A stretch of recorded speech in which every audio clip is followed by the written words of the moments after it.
My name is Yasushi Matsuzawa, Kumamoto University and Yokohama City University, Japan. I'm awardee of Pamri Prize.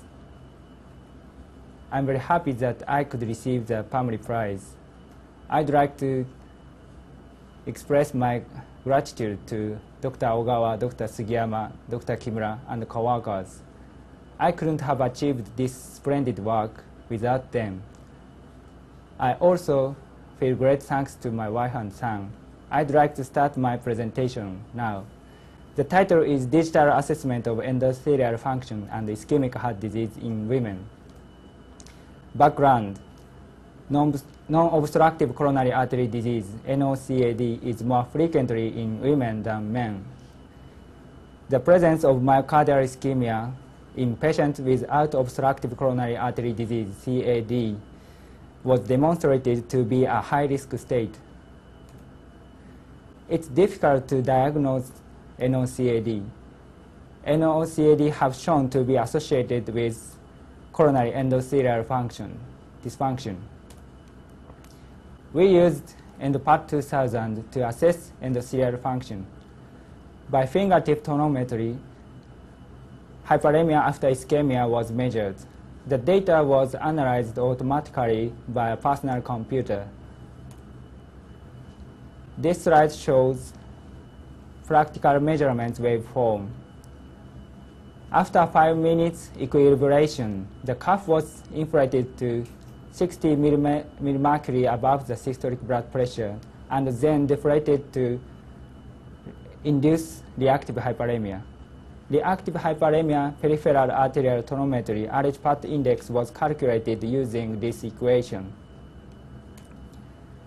EndoPAT has several advantages: non-invasive, easy to use, automatic, reproducible, NO-dependent, related to cardiovascular risk factors, and could predict cardiovascular events.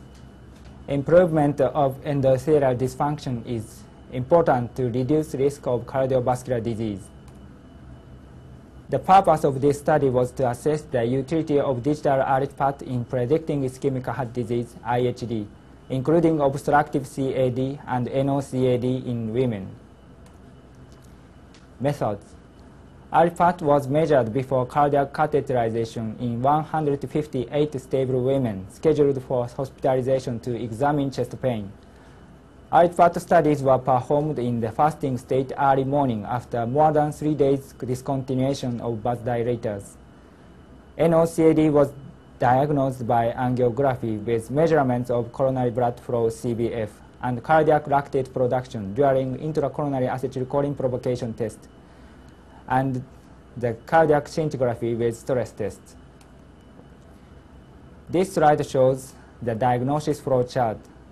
68 patients had obstructive CAD. 72 patients were suspected NOCAD. 32 patients were diagnosed as epicardial coronary spasm. 6 patients were diagnosed as microvascular spasm. 34 patients had negative results for acetylcholine provocation test. We examined adenosine coronary flow reserve and stress thallium scintigraphy. 4 patients with abnormal results of these tests were diagnosed as microcirculatory insufficiency. Remaining 30 women were diagnosed as non-ischemic heart disease. We defined that epicardial coronary spasm, microvascular spasm, and microcirculatory insufficiency were NOCAD. We called IHD that includes both obstructive CAD and NOCAD. This table shows baseline clinical characteristics. I'm simply going to summarize this table by saying there was no significant difference between non-IHD and NOCAD group, except family history of CAD. Regarding BNP, high sensitivity CRP, Reynolds risk score, mild to moderate coronary stenosis, and all medications, there was no significant difference between non-IHD and NOCAD group. I'd like to concentrate on these figures, RH-PAT index and IHD in women. The median RH-PAT indexes of each group was 2.2 of non-IHD group, and 1.6 of obstructive CAD and NOCAD group. Surprisingly, IHPAT indexes were same level between obstructive CAD and NOCAD.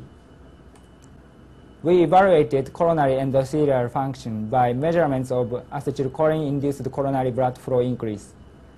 Coronary endothelial function decreased in patients with NOCAD. Fingertip AHPAT well correlated with coronary endothelial function. Of particular importance, multiple logistic regression analysis revealed that Reynolds risk score and AHPAT index could identify the IHD independently. We used log analysis to compare the prediction ability.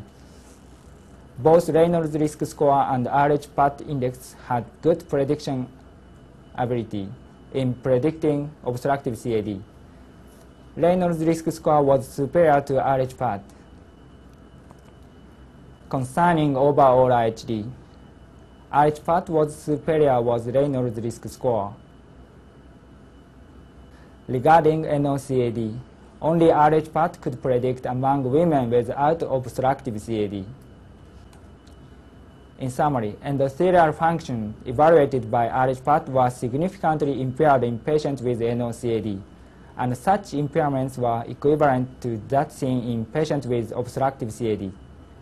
Fingertip AHPAT index correlated significantly with coronary endothelial function, assessed by ACH-induced CBF increase. Reynolds risk score and AHPAT index significantly predicted IHD.